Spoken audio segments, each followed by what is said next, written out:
tale of profound love between a mute artist and a blind girl. The Silent Love Letter. In a quaint village nestled between misty hills and whispering pines lived a man named Aariz, an artist with hands gifted by the divine and lips sealed by fate. Mute since birth, Aariz spoke only through colors, textures, and strokes that danced across his canvases like verses of a silent poem.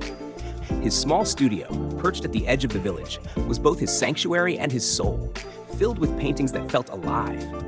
But his most hauntingly beautiful works were never displayed. They were hidden behind a blue curtain in the farthest corner of his studio. Each painting told a story of longing, admiration, and a love so deep it had no voice. These were his silent love letters, and the muse behind them, a girl who had never seen a single one. Her name was Meher. Meher had lost her vision in a car accident at the age of 6. Yet her world was not dark. It was painted with memories, scents, sounds, and textures. She walked the village streets with grace, using her cane not just for guidance but rhythm, tapping in patterns that made the cobblestones smile. Aariz noticed her for the first time on a rainy afternoon. She was sitting under the banyan tree in the village square, her face lifted toward the sky, smiling as raindrops kissed her cheeks. She looked free. That was the first time Aariz felt a color he couldn't name. He rushed home and painted the moment. Not her face, for he hadn't seen it clearly, but the feeling, the warmth of her smile in the cold rain, the tilt of her head, the gentle ripples of the puddle at her feet. From that day on, she became his muse. The unseen canvas. Meher and Aariz crossed paths often after that. At the bakery, near the temple, along the riverbank. Sometimes they'd sit on the same bench, not speaking. He couldn't, and she didn't know he was watching her with an awe so tender it felt like prayer. One day, she dropped her cloth bag. Oranges rolled out and bounced on the cobblestones. Aariz rushed forward, kneeling silently to gather them. He placed them gently into her hands. Their fingers brushed, and she smiled. "Thank you," she said. "I hope you don't mind me saying this, but your hands feel kind." Aariz's heart skipped a beat. He couldn't reply, but he nodded, then wrote quickly in the small notebook he always carried. "My name is Aariz. I can't speak." She read it with her fingers. "I'm Meher. I can't see," she smiled. And just like that, they became friends. Words in silence. Every day after that, they met by the riverbank at 5 p.m. Aariz would bring a painting, always textured, and place it in her hands. She would run her fingers over it, eyes closed, and feel the story hidden in the strokes. A swirl of thick oil colors told her about wind dancing in fields.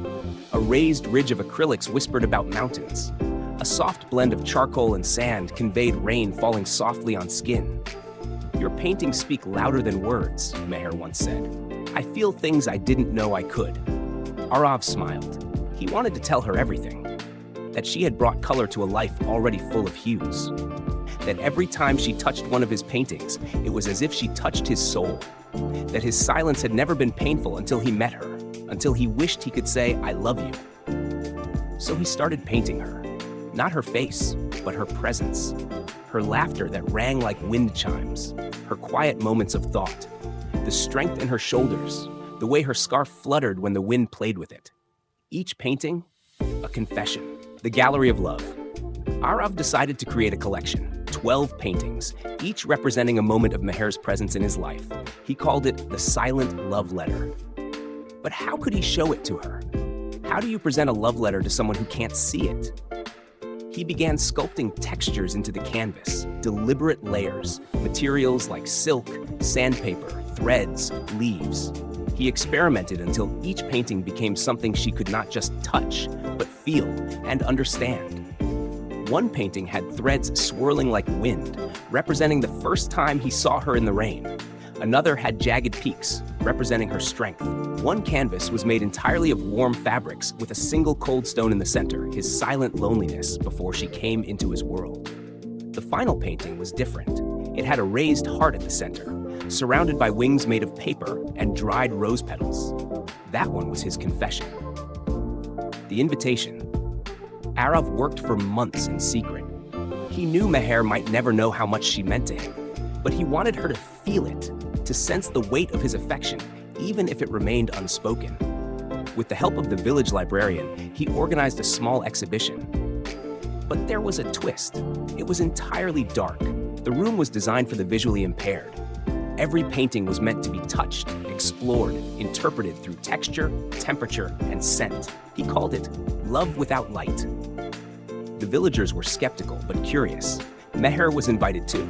She walked in slowly, guided by her cane. The room smelled of lavender and linseed oil. Soft music played, a piano, melancholic and hopeful. The first painting she touched was warm and rough. Her fingers moved slowly across the canvas. "This feels like wind," she whispered, "but also like chaos, like someone falling in love without control." Aariz stood in the shadows, his hands clenched, his heart pounding. She moved from one painting to another. With each canvas, her breath caught a little more. "Is this me?" she asked aloud. "These feel like me." The final painting stood under a faint spotlight. She reached it and gasped. Her fingers traced the raised heart, the wings, the rose petals. "This," she whispered, "this is love." And then she cried. Words finally heard. The room was silent except for Meher's soft sobs. Then she spoke, quietly, but clearly. "Who made these?" Aariz stepped forward. He took her hand and placed it on his chest. His heart raced beneath her touch. "Aariz?" she said, and he nodded. She smiled through tears. "I always wondered why your hands trembled when I touched the paintings. I knew they were more than art. I felt your soul in every line." He took out his notebook and wrote one sentence. "I've been telling you I love you since the first painting."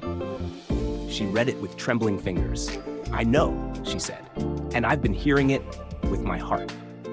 Epilogue. Love needs no eyes or voice. Years passed. Aariz and Meher never married in the traditional sense. There was no grand ceremony, no rings, just two souls creating a world full of color and silence. They opened a center together, Canvas of the Senses, where artists and the visually impaired came together to create, explore, and feel. Meher became a poet. She narrated feelings she couldn't see but could imagine. Aariz illustrated them with paintings that whispered louder than any words.